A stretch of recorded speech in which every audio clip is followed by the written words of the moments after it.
Hi guys.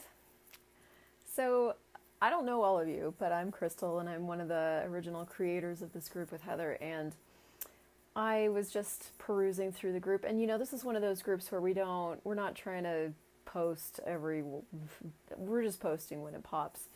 But I'm in the middle of studying the 10 Keys to Total Freedom. I kind of have been for the last 6 months, and I just started this class, the 10 Keys to Creating Money for Anything You Want.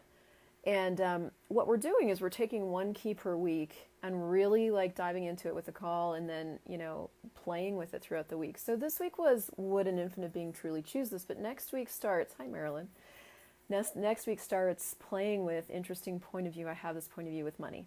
And so I was popping into this group just to see, and I saw somebody's post about so it was something like this. It was like, interesting point of view. I have this point of view that I have a small business because I hate marketing, or something like that. And then she wrote a couple other sentences. And on the call that I did today, hi Yale, one of the things that I've gotten awareness of, and I may have talked about this already, but is that a tool can be used for any number of things. I titled this video, "Are you using the tool as a hammer to bash your own head in?" Because you can use interesting point of view, I have this point of view, to judge yourself, or you can use it to get out of judgment of yourself. And they're completely different energies. When I was, I think I was in my 20s. I just moved to Canada. I'm an American, but I lived in Canada for a long time. And I had just moved there. I was getting my paperwork sorted, newly married. And I had a year off because I couldn't technically work up there. So I thought it would be fun to take some acting classes. So in one of the acting classes that I took, we did this thing where we took the phrase, "I love you," and we said it as many different ways as you could possibly say, "I love you," that's all. That was the exercise. So you can say, "I love you." You can say, "I love you." You can say, "I love you." You can say, "Oh yeah, I love you."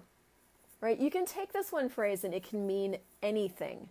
Basically, with whatever energy that you put with that phrase is the thing that you're going to end up with.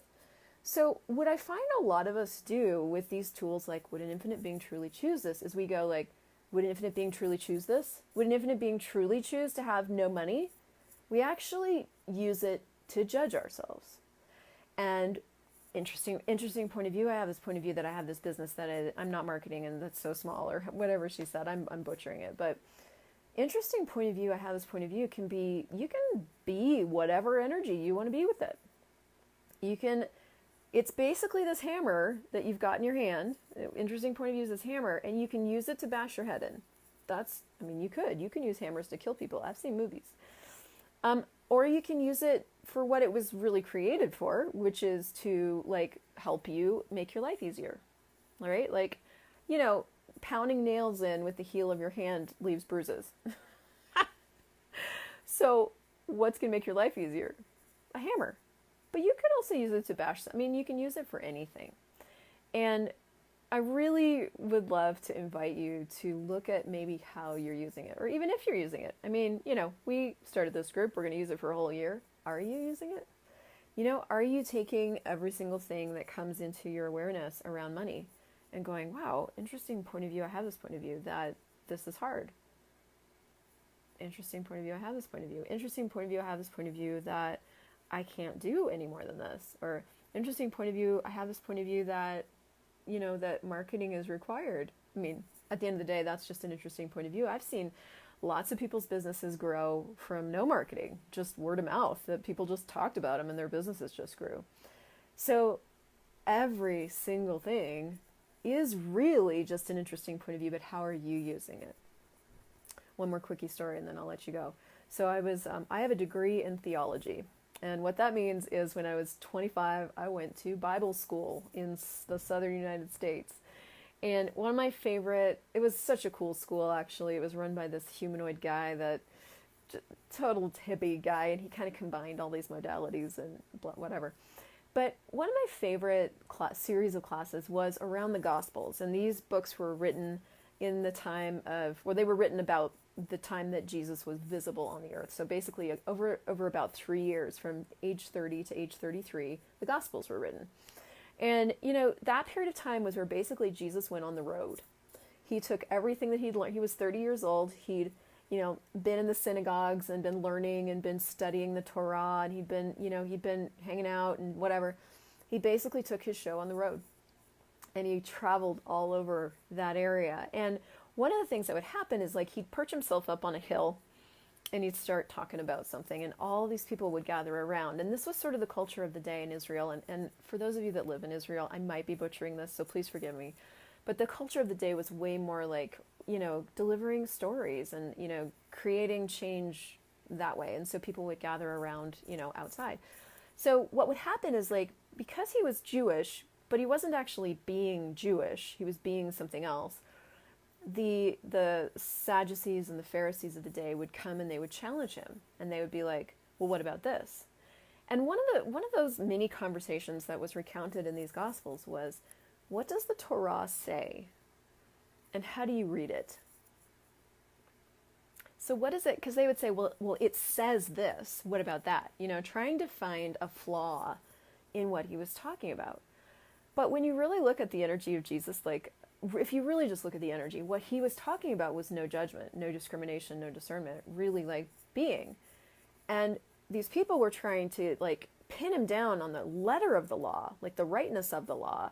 And he was like, well, what about this? And he would just like open it up to more question and more possibility. And so it's like, well, what does it say? And then how do you read it? Which are two totally different things. So interesting point of view, I have this point of view can be this, it's just words until the energies are attached to them, until the meaning is attached to them.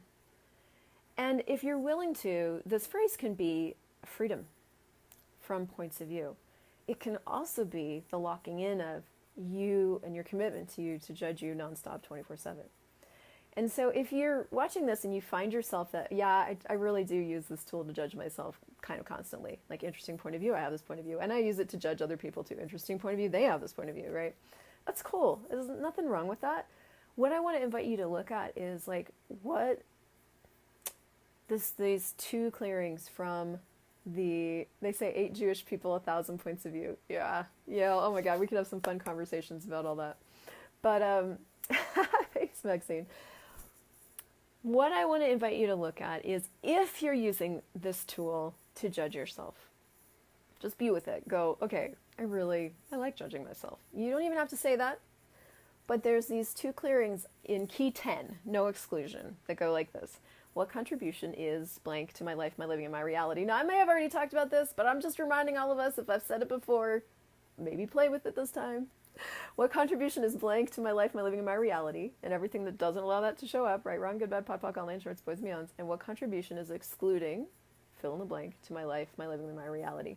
Because what you want to start to look at is if you're using these tools to hurt yourself with, and judging yourself is you being mean to you.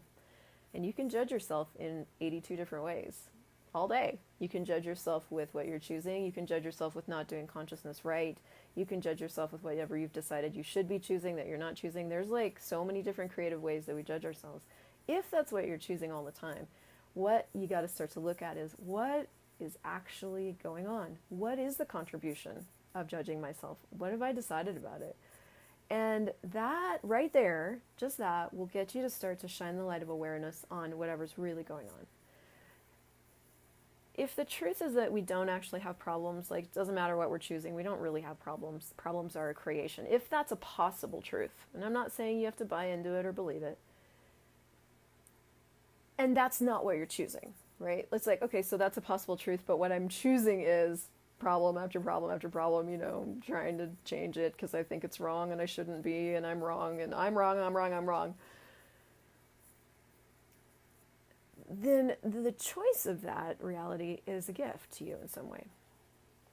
And being willing to really be the space of interesting point of view with what you're choosing is what's going to give you the space to choose anything else. So, moral of the story, the whole thing, the whole video is like, look at how you're using interesting point of view. What energy are you being with it? Are you using it to judge yourself? Are you using it to set yourself free? And if you can't seem to change judging yourself with it, go, okay, so what contribution is judging myself to my life, my living, and my reality? And what contribution is excluding judging myself to my life, my living, and my reality? And just loop those for a while and see what starts to loosen and open up for yourself. I definitely, for the 27th time, want to invite you to buying and studying the 10 Keys to Total Freedom, because it will give you total freedom. Of course, your life will be too easy, so that might not be what you want to choose. But, hi, Nikki. But check out how you're using the tool, and then make another choice if you want to. That's it. I'll see you guys later.